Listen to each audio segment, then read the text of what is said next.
नमस्कार दोस्तों, ocean network में आपका स्वागत है। आज एक ही बयान की धूम है, चर्चा है और तमाम जो कयास हैं वो इसके इर्द-गिर्द ही घूम रहे हैं।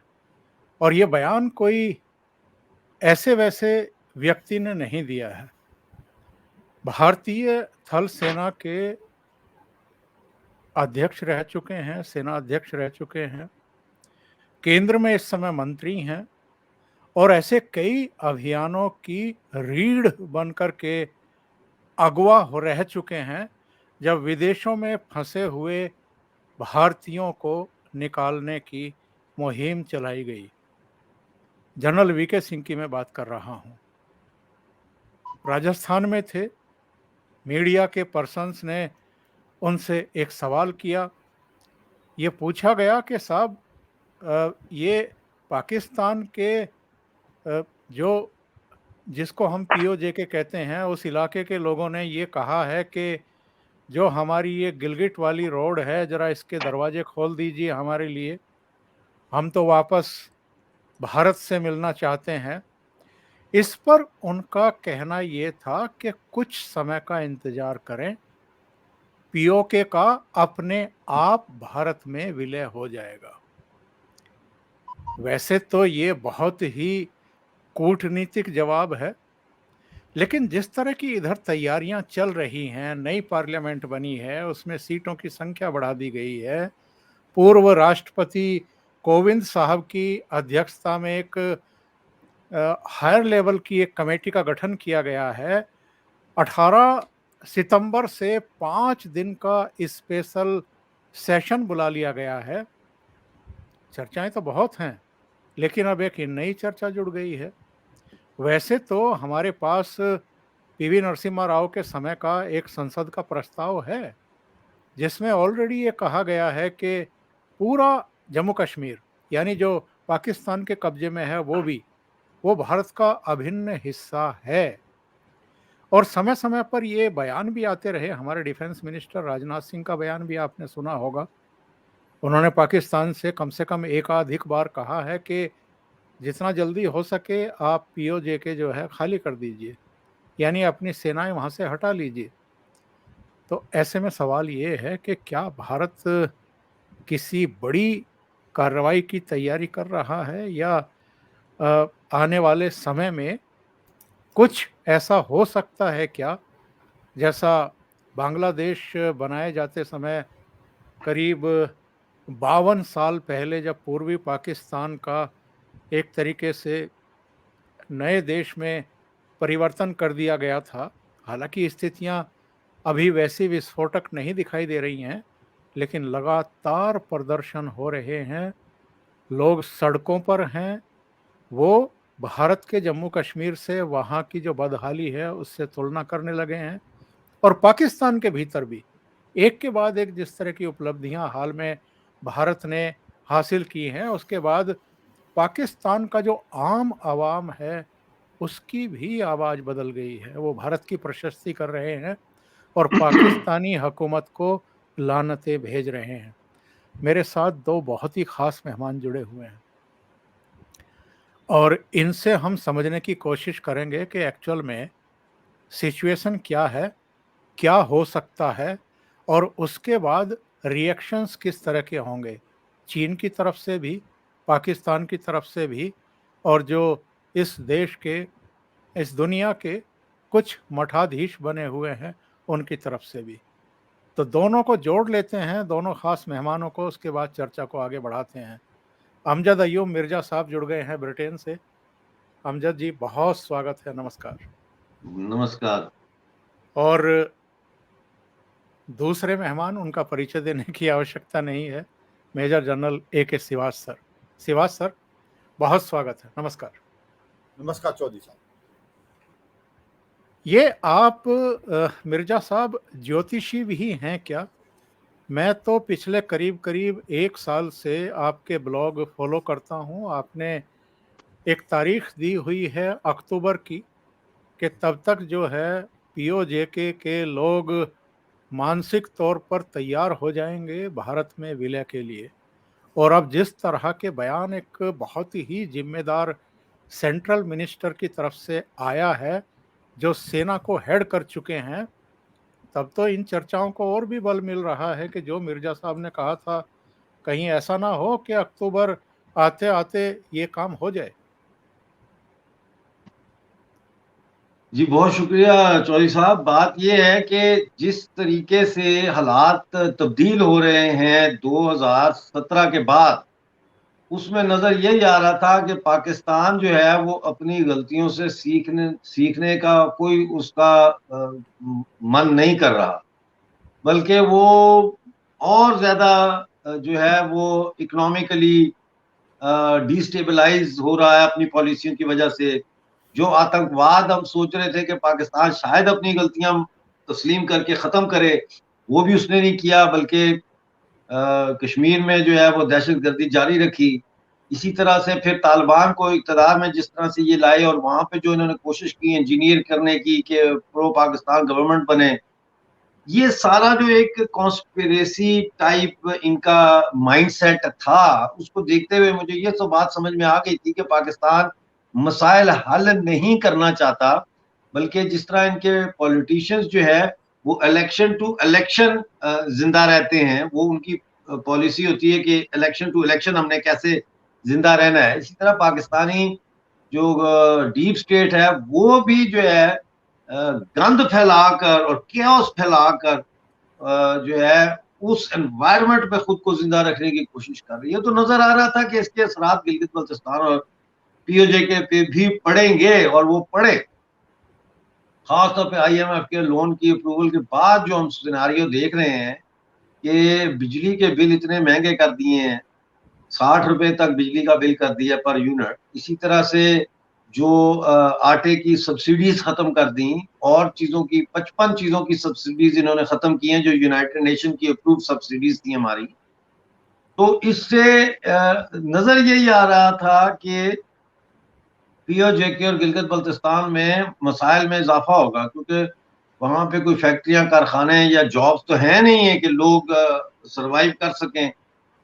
फिर जो सरकारी मुलाजमीन है 2.5-3 लाख, उनकी तनख्वाहें जो है वो भी नहीं बढ़ी काफी अरसे से।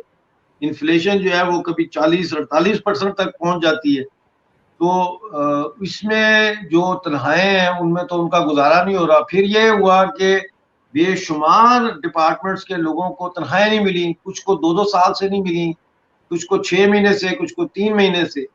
तो ये सारा सिनेरियो जो है हमें नजर आ रहा था कि इस तरफ जाएगा। अब जहां तक 2023 की बात है, तो हमने तो ये सोच के ये डेट नहीं दी थी कि 2023 कोई शुभ साल है। हमने तो ये हिसाब लगा के किया था कि इतने साल, 5 साल के अंदर अंदर जो है ये कलेप्स करेगा, और 5 साल हमें लगेंगे हमारी ऑर्गेनाइजेशन को, हमारे दोस्तों को 5 साल तो लगेंगे कि हम पाकिस्तान का जो नैरेटिव है इसको पीओजे के में और गिलगित बल्तिस्तान में एक्सपोज करके लोगों को कम से कम ये समझाएं कि पाकिस्तान ने हम पे कब्जा किया हुआ है, हिंदुस्तान ने कब्जा नहीं किया।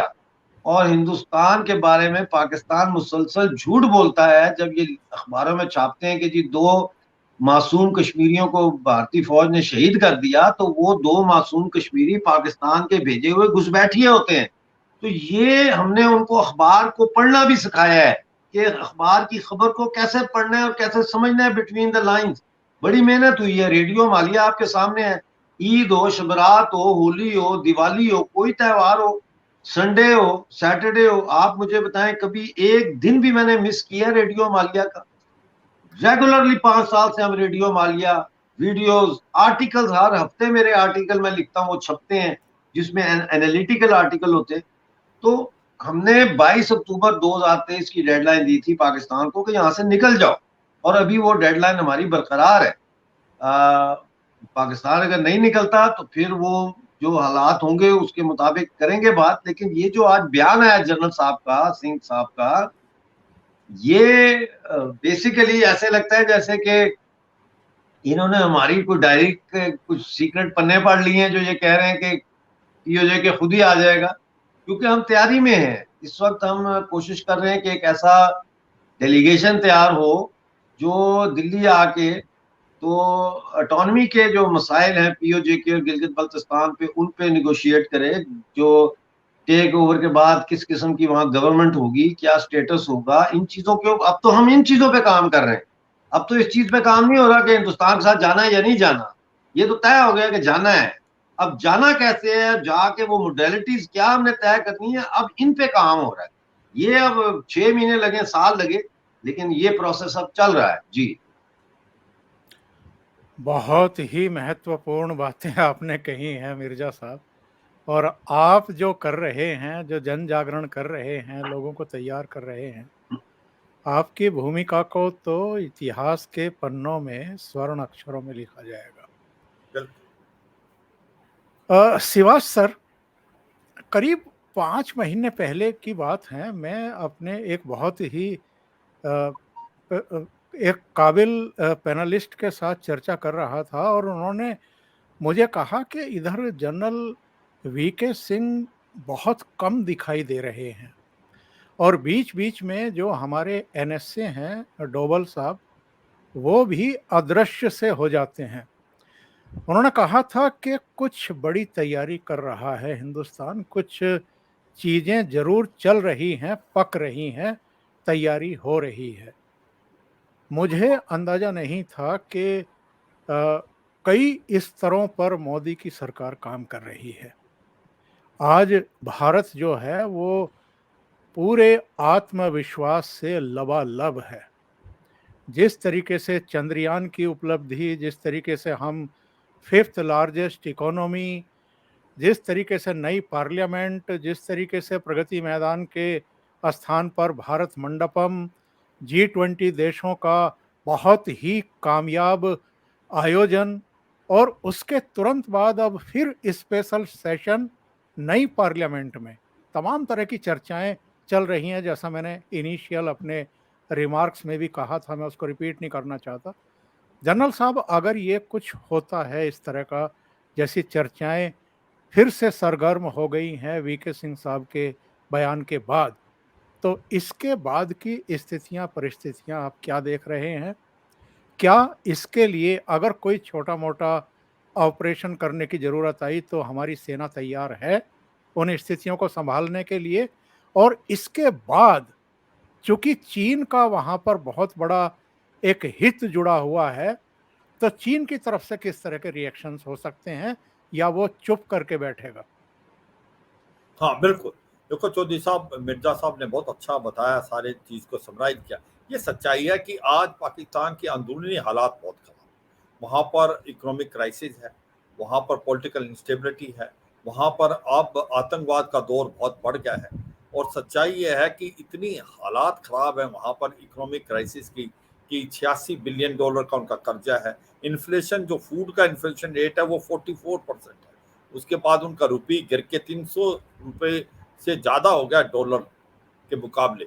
उनका जो एक एक्सपोर्ट होता था टेक्सटाइल, वो भी बंद हो गया है।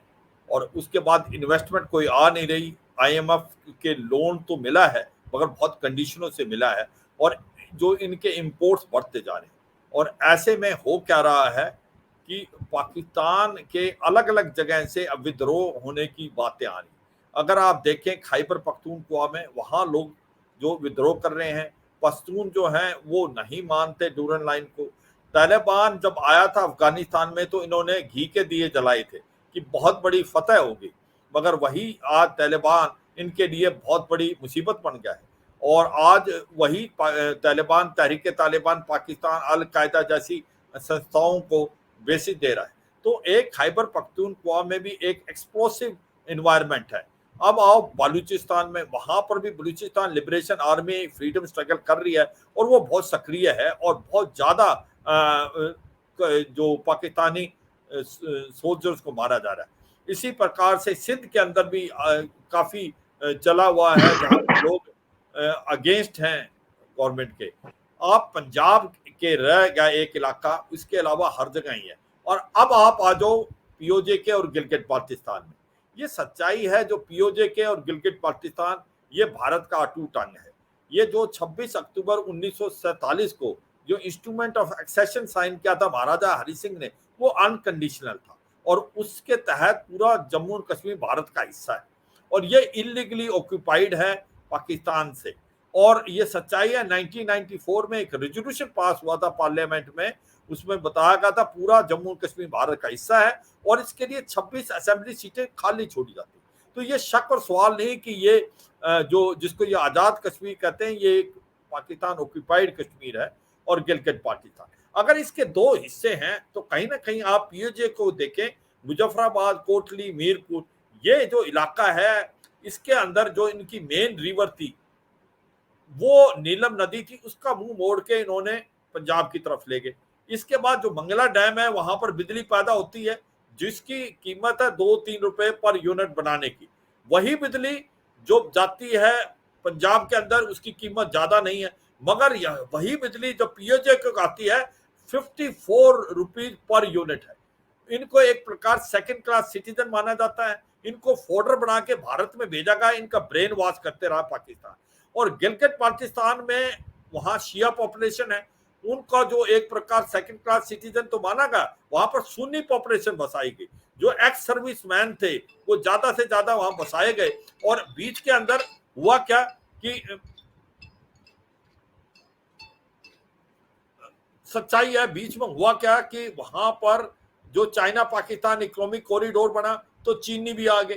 तो अब वहां लोग समझते हैं कि पहले तो पाकिस्तान ही एक्सप्लॉइट कर रहा था, अब चीन भी एक्सप्लॉइट कर रहा है, सभी टेक्नीशियन इंजीनियर चीन से आए थे। तो एक ऐसा माहौल पैदा हो गया पीओजे के और गिलगित पाकिस्तान में, लोगों को अब असलियत पता लगी। लोगों ने कहा कि अब आप हमको ज्यादा मूर्ख नहीं बना सकते, विद्रोह हो गया, लोग सड़कों पे आने लगे।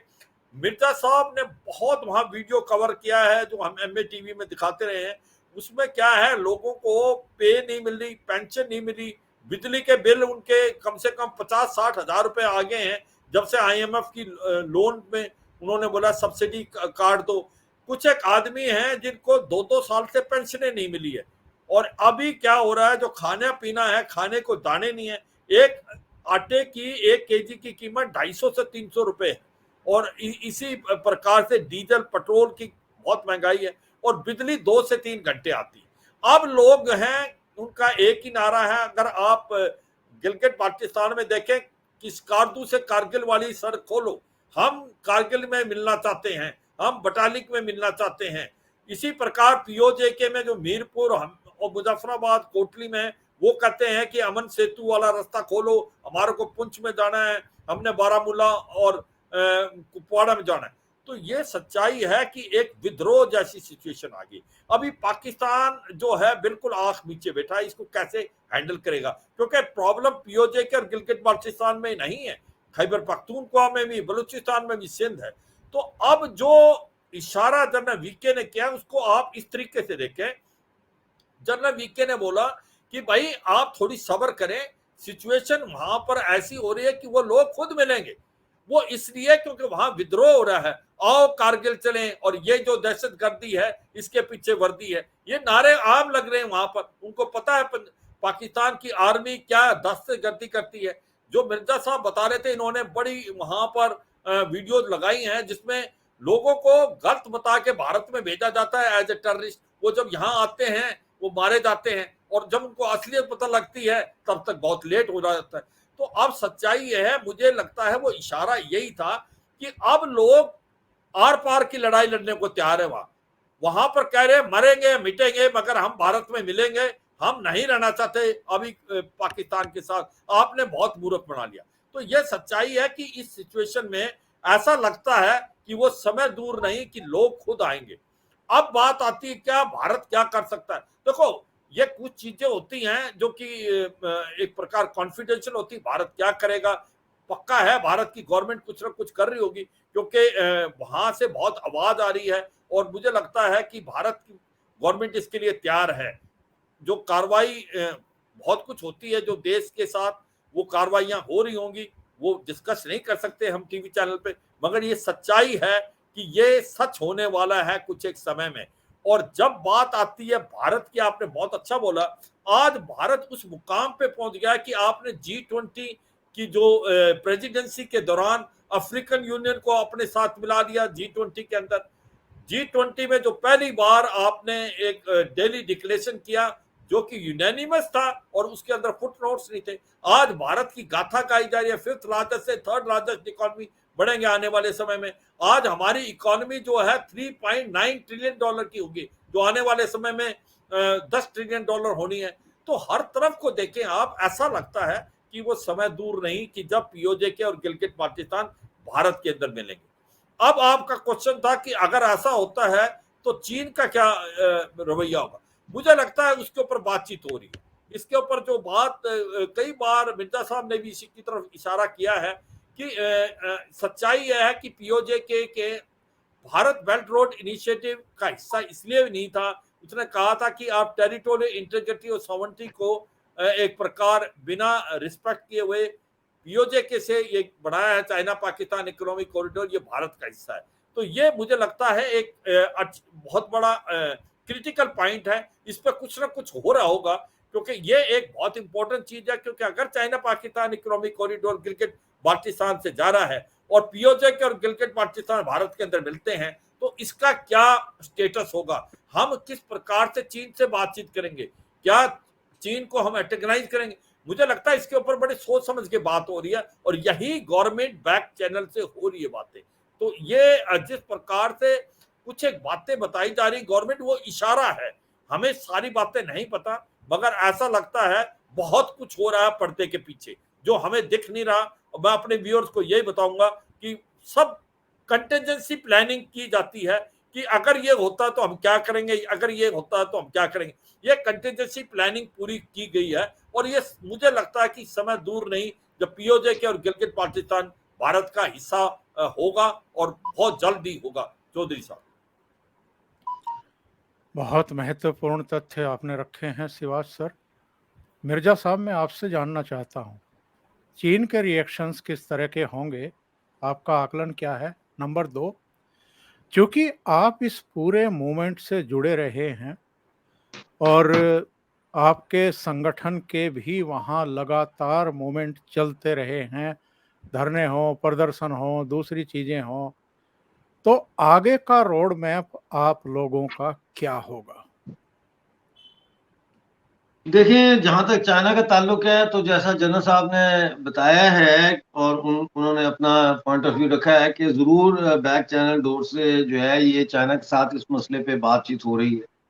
तो चाइना तो ऑन बोर्ड आ जाएगा क्योंकि चाइना ने बड़ी कोशिश की है सी पैक को वायबल बनाने की और वो उसको अब नजर आ रहा है कि वायबल नहीं है, क्योंकि एक तो गिलगित बल्तिस्तान के से वो गुजर रहा है, वहां बहुत रिजेंटमेंट है, लेकिन उससे भी ज्यादा इंपॉर्टेंट है जो बलूचिस्तान से वो गुजारने की कोशिश कर रहे हैं। वहां तो अभी परसों जो है वो 8 पाकिस्तानी फौजी मारे हैं बलोच लिबरेशन टाइगर्स ने। तो वहां तो हर रोज पाकिस्तान के साथ लड़ाई हो रही है। ईरान का बॉर्डर बंद हो गया है, अफगानिस्तान का बॉर्डर बंद हो गया है। ये अजीब मुल्क है जिसके हमसायों के साथ बॉर्डर बंद है, इंडिया के साथ बॉर्डर बंद, अफगानिस्तान के साथ बॉर्डर बंद, ईरान के साथ बॉर्डर बंद। तो उनको नजर आ रहा है कि ये एक ट्रबल एरिया है। उन्होंने जो पहले सोचा था कि शायद पाकिस्तान आर्मी इसको ओवरकम कर लेगी, वो नहीं हो रहा। और गवादर काशगढ़ से गवादर तक जो रास्ता है वो सेफ नहीं पैसेज बन रहा उनकी प्रोडक्ट्स के लिए। तो अब जो ये G20 में जो ये मिडिल ईस्ट कॉरिडोर बन रहा है जो सऊदी अरब से होता हुआ जो है जफना तक जाएगा इसराइल के जरिए और ये पूरा यूरोप तक जाएगा, तो अब मुझे लगता ये है कि चाइना के साथ निगोशिएशंस करने के लिए जो हमारी पहले एक पोजीशन थी कि जी सी पैक है और हमारे पास रास्ता नहीं है, चार भाग से हम जा रहे हैं सेंट्रल एशिया, तो अब हमने डील कर ली है। अब ये 10 साल का प्रोजेक्ट हमने कर लिया है एग्रीमेंट सऊदी अरेबिया के साथ और बाकी कंट्रीज के साथ। तो अब एक तो बहुत जल्दी जो है वो मुझे लगता है सऊदी अरेबिया इसराइल को रिकग्नाइज भी कर लेगा और ये अब हमारे पास एक टेबल पे आके बैठने के लिए है कि ठीक है भाई, अगर सी पैक आपको चाहिए तो फिर ये उसकी टर्म्स एंड कंडीशंस है, वरना हमारे पास जो है वो मौजूद है अल्टरनेट मिडिल ईस्टर्न रूट। एक तो ये बात होगी। तो चाइना जो है वो अब होगा इस पे राजी। आप ही के प्रोग्राम में शायद मैंने बहुत पहले ये कहा था कि चाइना के साथ बातचीत करने के लिए जरूरी है कि शी जिनपिंग जो है इसको वहां की कम्युनिस्ट पार्टी रास्ते से हटाए और नई लीडरशिप आए। और इस वक्त शी जिनपिंग इंतहाई अनपॉपुलर लीडर है among the politburo of communist party of China. मुझे कोई सरप्राइज नहीं होगा कि आने वाले कुछ अरसे में जो है शी जिनपिंग को हटा दिया जाए और उसकी जगह कोई नया लाए, क्योंकि पोलिट ब्यूरो जो है ना वो भी चाहती है, कम्युनिस्ट पार्टी भी चाहती है और जो सरकार है वो भी ये चाहते हैं कि ये भारत के साथ जो बॉर्डर के मिसाइल है और ये मिसाइल इनको हल होना चाहिए। और जाहिर है कि पीसफुली हल हो सकते हैं, जंग के जरिए तो हल नहीं हो सकते, दोनों को पता है। तो एक तो मुझे ये लग रहा है कि शी जिनपिंग जो है इसके खिलाफ हो सकता है अंदर ही एक किस्म का खामोश साइलेंट कू हो जाए और इसकी जगह कोई नया लीडर आ जाए और फिर वो नया चेहरा सामने रख के चाइना की डीप स्टेट जो है वो दुनिया के साथ नए सिरे से निगोशिएशंस करेगी। अच्छा, जहां तक आ जाता है हम लोग क्या करेंगे, देखें हम लोग करेंगे वाली सिचुएशन तो गुजर गई है ना, क्या कर रहे हैं अब तो हम उस स्टेज पे है कि हम क्या कर रहे हैं। हम इस वक्त जो है वो एक बकायदा आप समझ लें कि टू हिट ग्राउंड रनिंग हम एक बॉडी जो है वो तकरीबन तश्कील दे चुके हैं और अब तो हम ये कर रहे हैं कि पीओजेके की आज़ादी के बाद वहां पे जो सरकार हम बनाएंगे तो वो सरकार पहले कौन कौन से मेजर इश्यूज हैं जिनको एड्रेस करेगी। फिर दिल्ली हमने आना है तो दिल्ली सरकार के साथ जो पीओजेके है उसके रिलेशंस क्या होंगे, हमारा स्पेशल स्टेटस होगा नहीं होगा, क्योंकि बहुत सारे इश्यूज है ना, टेररिज्म के इश्यूज हैं, इकोनॉमी के इश्यूज हैं, माइग्रेशन के इश्यूज हैं, इनको कैसे रिजॉल्व किया जाए। मेरी अपनी सजेशन तो यही होगी कि 10 साल के लिए इसको एक स्पेशल स्टेटस दे के तो बॉर्डर कंट्रोल रखा जाए, उसको रिलैक्स कर दें लेकिन बॉर्डर टाइट कंट्रोल रखा जाए, इसके अंदर पूरी सफाई की जाए, टेररिस्ट ट्रेनिंग कैंप्स की, लॉन्च पैड्स की, एक्सेट्रा एक्सेट्रा। और फिर उससे भी इम्पोर्टेंट जो मोदी जी ने कश्मीर में किया है वो ये है कि डेवलपमेंट की जाए। देखें हमें पैसे नहीं चाहिए, काफी लोग ये कहते हैं जी चूंकि अब यहाँ भूख आ गई है तो ये कहते हैं हमने इंडिया के साथ जाना है क्योंकि इंडिया तरक्की कर रहा है। ऐसा नहीं है, जाहिर है भूख है तो लोग तो ये कहेंगे कि हम इंडिया के साथ या किसी के साथ भी चले जाए जिसके पास रोटी है। लेकिन सवाल ये है कि हमारे पास ऑलरेडी बहुत खाना पीने और पैसे मौजूद है। 78.59 ट्रिलियन रुपीस के हमारे तो सिर्फ नेचुरल रिसोर्सेज हैं, मादनियात हैं, ठीक है ना, मिनरल्स हैं, 78 ट्रिलियन खरब। इसके अलावा हमारे पास ब्लू गोल्ड है यानी पानी हमारा वो है, फिर जंगलात हैं, ग्रीन गोल्ड है, मतलब है बहुत हमारे पास सिर्फ फौज नहीं है जो पाकिस्तानी फौज के साथ लड़ के अपने इलाके को आजाद कराए। लिहाजा हमें क्या चाहिए भारत से, हमें आजादी के बाद भारत की मरकजी गवर्नमेंट से, सेंट्रल गवर्नमेंट से कोई पैसे नहीं चाहिए। हमें टेक्निकल लोग चाहिए, इंजीनियर्स चाहिए जो आके हमारे ब्रिजेस बनाए, सड़कें बनाए, डॉक्टर्स चाहिए जो आके हमारे हॉस्पिटल्स को अपग्रेड करें, एजुकेशनिस्ट चाहिए जो हमारे आके करिकुलम्स को ठीक करें, स्कूलिंग को ठीक करें।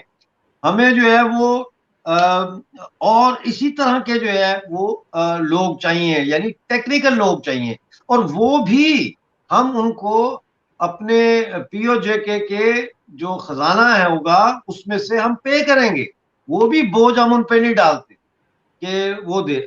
हमारा मसला है हम तो देंगे भारत को बजाय लेने के, ठीक है ना। तो ये गलत फहमी दूर होनी चाहिए। अब देखना ये है कि इसमें हमें 3 महीने लगते हैं, 6 महीने लगते हैं या 12 महीने लगते हैं, ये सिर्फ now it's only a matter of time. हम इस वक्त पूरी तरह आज भी इस वक्त अगर पीओजेके आजाद होता है और हम मुजफ्फराबाद में जाके अपनी सरकार बनाते हैं तो हमारे पास ये पूरा जो है वो तैयार है, हमारे पास पूरा तैयार है कि हमने किसको क्या करना है, म्यूनिसिपैलिटीज को कैसे करना है, बेरोजगारी के खात्मे को कैसे करना है, इन्वेस्टमेंट को कैसे अट्रैक्ट करना है, होटलिंग को, और ये चीजें हमने कैसे बनानी है। और फिर शारदा पीठ जो है इसको खोल के यहाँ से जो हमने इसको कैसे बेहतर करना है, वहां हमें कम से कम 5-7 होटल चाहिए बड़े, क्योंकि इतना टूरिस्ट जो रिलीजियस टूरिज्म होगा उसको संभालने के लिए वहां इंफ्रास्ट्रक्चर डेवलप करना है। तो शारदा पीठ की टूरिज्म की कमाई से ही जो है हमारा कौमी खजाना जो है वो महीनों में भर जाएगा। तो हमें पैसों का कोई लालच नहीं है कि हम कहें कि जी वो दिल्ली सरकार हमें जो है वो इतनी बिलियन रुपए दे दे कि हम ये कर ले वो कर, ना ना ना, ये नहीं है। पहले तो हमें आजादी चाहिए, सुख का सांस चाहिए, बॉर्डर खुले, सस्ता अनाज, सस्ता गेहूं, सस्ता चावल, सस्ता चीनी, सस्ते मसाले, ये सस्ती सब्जियां, टमाटर, आलू, बैंगन, ये सस्ते जो है हम वहां से लेके आए ताकि हमारे लोग रोटी तो खाएं। तो ये इस तरीके से फिर चलेगा। और पहले 5 साल में हम इसकी गिलगित बल्तिस्तान और जो है ये सो कॉल्ड आजाद कश्मीर, इसका नक्शा ही चेंज कर देंगे। जी बिल्कुल सही बात है मिर्जा साहब। आखिर में सिवाज साहब मैं आपसे ये जानना चाहता हूँ, जो स्पेशल सेशन बुलाया गया है 5 दिन का, इसके एजेंडे को लेकर के तो तमाम तरह की अटकलें अब तक लगती रही हैं, हम और आप उनको सुनते भी रहे हैं, पढ़ते भी रहे हैं। पर क्या पीओजे के गिलगिट और बाल्टिस्तान पर कुछ अतिरिक्त ताकतें लेने का कोई प्रपोजल आ सकता है क्या गवर्नमेंट की तरफ से, जिसकी अब दबी जबान से चर्चाएं शुरू हो चुकी हैं? हाँ बिल्कुल, देखो चौधरी साहब, सच्चाई यह है कि इसके बारे में बताना बड़ा मुश्किल है, क्योंकि जो प्राइम मिनिस्टर मोदी हैं उनकी गवर्नमेंट हरदम इस ढंग से काम करती है कि जो भी स्टेट सीक्रेट हैं उन चीज़ों को पता लगाना काफ़ी मुश्किल है। और ये सच्चाई है कि जो बात मिर्जा साहब कर रहे हैं, ये रोड मैप तो बन चुका है कि अगर पीओजे के और गिलगित बाल्टिस्तान भारत का हिस्सा बनेगा, इसमें कोई शक नहीं। कब बनेगा, कैसे बनेगा, इसमें है, और कब बनेगा और कैसे बनेगा उसकी भी एक रोड मैप बन चुका है। और मिर्जा साहब जैसे बता रहे हैं, उन्होंने कुछ एक पहलुओं पर टच किया है, मगर इसका रोड मैप ऐसे बन चुका है कि जैसे देखो जर्मनी भी, ईस्ट जर्मनी, वेस्ट जर्मनी जब मिले थे, नॉर्थ और साउथ वियतनाम मिले थे, ये सच्चाई है कि अगर दो पहलू हैं कि दो जम्मू और कश्मीर भारत के पास है और कारगिल बटालिक, और अगर आप पीओजे के और गिलगित बाल्टिस्तान देखें तो अभी उनको आसमान और जमीन का फर्क है।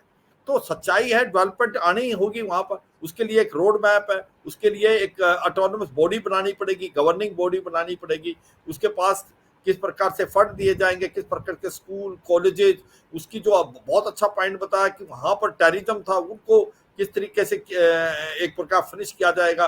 उसके बाद सड़कें बनानी पड़ेंगी, ब्रिजेस बनाने पड़ेंगे, टनल बनानी पड़ेगी। यहाँ तो बहुत कुछ हो गया, यहाँ तो रेलवे देखो, जो लोग गए नहीं कश्मीर घाटी में उनको देखते हैं कि ये मेट्रो टाइप रेल चल रही है यहाँ पर इतनी बड़ी हाइट में। आप जम्मू से उधमपुर, उधमपुर से बारामूला, अनंतनाग, अनंतनाग से बारामूला। तो सच्चाई है, मुझे लगता है इस पर टाइम लगेगा, और क्योंकि उसको डेवलप करना और दोनों हिस्सों को बराबर लाना उसको कुछ समय लगेगा, और उसके लिए भारत की गवर्नमेंट ने एक ब्लूप्रिंट पक्का बना रखा है। और इसमें कोई शक नहीं कि जो गिलगित बाल्टिस्तान है उसको भी किस तरीके से कारगिल से जोड़ना है। अगर आप 1947 से पहले देखें तो पूरा जो कश्मीर था, जम्मू कश्मीर, उसका जो पीओजे के और गिलगित बाल्टिस्तान उस तरफ ज्यादा झुकाव था, वहां कनेक्टिविटी थी। मगर 1947 के बाद कनेक्टिविटी बिल्कुल खत्म होगी और कनेक्टिविटी जम्मू की तरफ से होगी। अब उस कनेक्टिविटी को भी बनाना पड़ेगा, और इसलिए ये मुझे लगता है सारा कार्रवाई कर चुके हैं, इसका रोड मैप बना हुआ है। अगर ये शुभ काम होता है तो इसमें कोई समय नहीं लगेगा। भारत के पास इतनी काबिलियत और क्षमता है, ये जो इलाका इतना सुनहरा है इसको भी उतना ही बढ़ा लेंगे जितना भारत का जम्मू और कश्मीर है। ये लास्ट 10 साल में प्रेजेंट गवर्नमेंट जम्मू और कश्मीर को चेंज कर सकती है, तो पीओजे के और गिलगित बाल्टिस्तान जो कि उसके अंदर भी बहुत रिसोर्सेज हैं, बहुत सुंदर है, बहुत नेचुरल रिसोर्सेज हैं, उसको भी करेगी।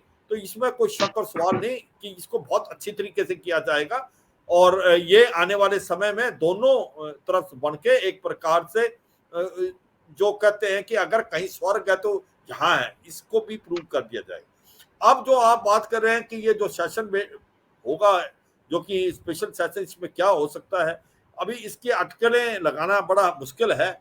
एक तो मुझे लगता है कि इंडिया भारत अभी नाम जो है उसकी बात चल रही है कि भारत अगर आप कॉन्स्टिट्यूशन को देखें, इंडिया और भारत एक ही हैं, तो हो सकता है उस पर कुछ हो। उसके अलावा अटकलें लगाना बड़ा मुश्किल है। मगर यह सच्चाई है, जो गिलगित बाल्टिस्तान और पीओजे को भारत में मिलाना, इसमें कोई इफ एंड बट नहीं है, इसमें यही है कब होगा। और इसके लिए मुझे लगता है बैक चैनल बहुत कुछ हो रहा है, और जिस प्रकार से कॉन्फिडेंस एग्जीक्यूट कर रही है गवर्नमेंट, ऐसा लगता है कि इसका रोड मैप तैयार है और आने वाले समय में ही होके रहेगा।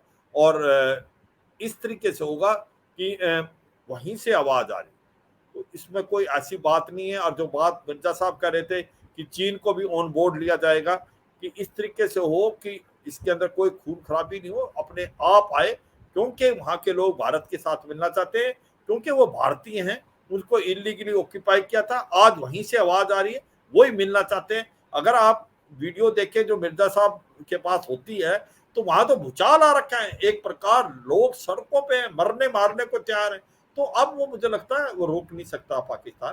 तो मुझे लगता है कि ये काम बहुत जल्द होगा और अच्छा होगा देश के लिए भी, और पीओजे के और गिलगित पाकिस्तान के लिए भी, दोनों तरफ खुशहाली आएगी। और भारत की तरफ भी जो जम्मू कश्मीर है, उनके रिलेशन भी आर पार है। तो ये लगता है कि एक प्रकार से ये it is a step in right direction. जिस प्रकार से गवर्नमेंट इन एग्जाइल वगैरह, मुझे लगता है उसकी तरफ भी काम हो रहा है, और वो भी अब ब्लूप्रिंट बनेगा। हो सकता है उसके बारे में कुछ बोला जाए, मगर ये कहना बड़ा मुश्किल है कि इस स्पेशल सेशन में क्या होगा। मगर जो भी होगा देश के फायदे के लिए होगा, ये सच्चाई है। ये गवर्नमेंट जो है जो भी करती है देश के फायदे के लिए। जिस प्रकार से G20 का एक सेशन किया, G20 की प्रेसिडेंसी दिखाई भारत को, तो भारत का कद बहुत ऊपर चला गया। जिस प्रकार के चंद्रयान साउथ पोल पे लैंड किया और वहीं पर लूनर 25 फेल हो गया, ये दिखलाता भारत की काबिलियत और क्षमता। मुझे लगता है जो भी होगा बहुत कुछ अच्छा होगा, और आने वाले समय में ऐसा लगता है पीओजे के और गिलगित पाकिस्तान भारत का हिस्सा बनने के लिए बिल्कुल तैयार है। चौधरी साहब, नरेंद्र मोदी 9.5 साल से भारत के प्रधानमंत्री हैं। उनकी लोकप्रियता में रत्ती भर की कमी नहीं आई है, बल्कि उनकी लोकप्रियता बढ़ती जा रही है, न केवल भारत के भीतर बल्कि दुनिया भर के देशों में और राष्ट्र प्रमुखों के बीच भी। अभी हाल में जितने सर्वे आए हैं, जितने ओपिनियन पोल आए हैं, सब कह रहे हैं कि तीसरी बार भी वही प्रधानमंत्री बनने जा रहे हैं। इसमें किसी को कोई शक शुबा है नहीं। फिर भी बहुत सारे लोगों का ये कहना है कि 2024 के इलेक्शन से पहले एक तो काम हो ही रहा है, जनवरी 2024 में भगवान राम के मंदिर के कपाट खुलने वाले हैं। दूसरे काम के बारे में लोग ये अंदेशा लगा रहे हैं, संभावना व्यक्त कर रहे हैं कि पीओजे के और गिलगित बाल्टिस्तान भी इलेक्शन से पहले भारत का हिस्सा हो सकते हैं। और अगर ये घटना होती है तो ये तो कहते हैं ना कि 4 चांद लगाने वाली बात होगी। तो इसका हम सबको इंतजार है। मिर्जा साहब, आपने इतना समय निकाला ओसीएन नेटवर्क के लिए, और शिवाज साहब आप भी जुड़े, बहुत बहुत धन्यवाद आप दोनों का। बहुत बहुत धन्यवाद। जय भारत, जय जम्मू कश्मीर। जय हिंद, जय भारत, जय जम्मू कश्मीर।